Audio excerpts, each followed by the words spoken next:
3.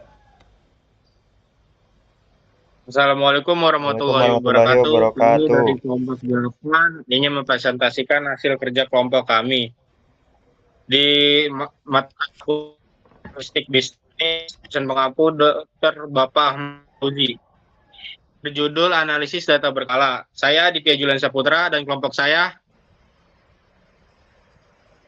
Rahman dan saya Rayhan Rawan. Dan saya Vega Fareza Putra. ya di dalam analisis data berkala ada beberapa satu macam dan jenis-jenisnya. Dan untuk pengertian akan dijelaskan oleh Abdurrahman.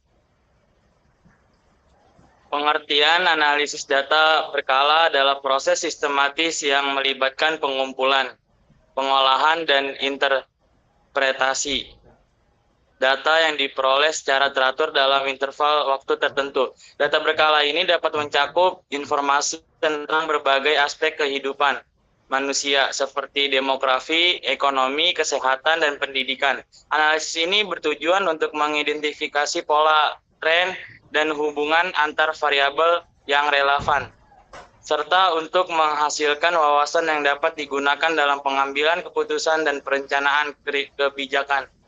Analisis data berkala merupakan alat yang sangat berharga dalam memahami dinamika sosial, ekonomi, dan politik. Melalui analisis yang sistematis dan terstruktur, kita dapat memperoleh wawasan yang mendalam, yang mendasari perencanaan dan pengambilan keputusan yang lebih baik. Dengan memanfaatkan data berkala dari lembaga seperti BPS, para pemangku kepentingan dapat merumuskan kebijakan yang lebih dan responsif terhadap kebutuhan masyarakat. Selanjutnya konsep-konsep akan dijelaskan oleh Rayhan. Analisis data berkala adalah proses sistematis yang melibatkan pengumpulan, pengolahan, dan interpretasi data yang diperoleh secara teratur dalam interval waktu tertentu. Data berkala ini dapat mencakup informasi tentang berbagai aspek kehidupan masyarakat seperti demografi, ekonomi, kesehatan, dan pendidikan. Analisis ini bertujuan untuk mengidentifikasi pola, tren, dan hubungan antar variabel yang relevan, serta menghasilkan wawasan yang dapat digunakan dalam pengambilan keputusan dan perencanaan kebijakan. Macam-macam data analisis data akan dijelaskan oleh Reza. Macam-macam, yaitu di sini ada analisis deskriptif. Analisis ini berfokus pada meringkas dan menggambarkan fitur utama data. Teknik ini tidak membuat kesimpulan atau prediksi, melainkan hanya membantu memahami data yang ada. Yang kedua, analisis inferensial. Analisis ini memungkinkan kita untuk menguji hipotesis dan membuat inferensi, kesimpulan dari sampel data yang digunakan untuk mewakili populasi yang lebih besar. Ketiga, ada analisis prediktif. Analisis ini menggunakan data yang ada untuk memprediksi tren atau perilaku masa depan.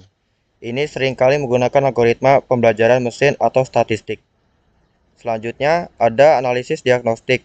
Analisis diagnostik adalah proses untuk mencari tahu penyebab dari suatu masalah atau fenomena yang terjadi. Dengan analisis ini, kita berusaha memahami mengapa sesuatu terjadi, sehingga kita bisa mengambil langkah yang tepat untuk memperbaikinya. Selanjutnya ada analisis preskriptif.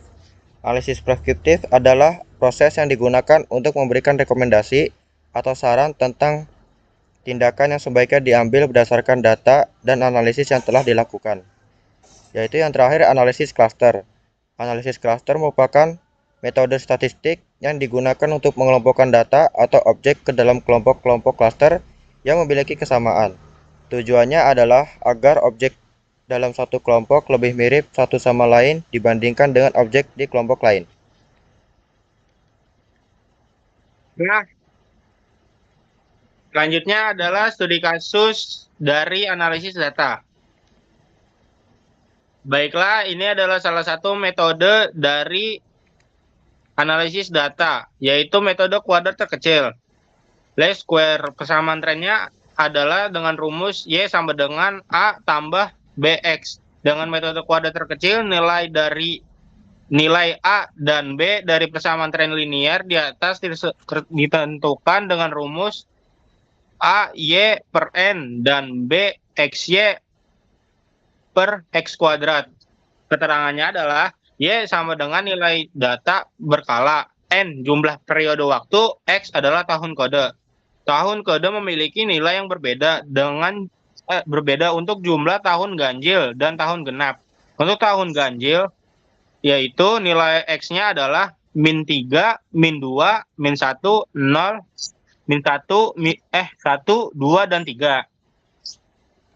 Untuk jumlah tahun genap, nilai X-nya adalah -5, -3, +1, +3, dan +5. Studi kasusnya berikut ini adalah data penjualan perusahaan roti dari tahun 1991 sampai 1995. Untuk penjualan tahun 1991 itu terjual sebanyak 170. Di tahun 1992 182, di tahun 1993 terjual 195, dan di tahun 1994 itu terjual 208, dan terakhir di tahun 1995 terjual 215. Berikut adalah cara penyelesaiannya. Yaitu X per N adalah jumlah seluruh penjualan dari tahun 1991 sampai 1995 itu dijumlahkan, lalu dibagi dengan jumlah tahun yang jumlah seluruh tahunnya, yaitu ada 5 tahun. Berarti jumlah dari tahun 1991 sampai 1995 yaitu adalah 970. Dibagi 5 menjadi 194. Lalu yang B XY per X kuadrat yaitu adalah jumlah X-nya yaitu adalah 170 dikali oleh X2.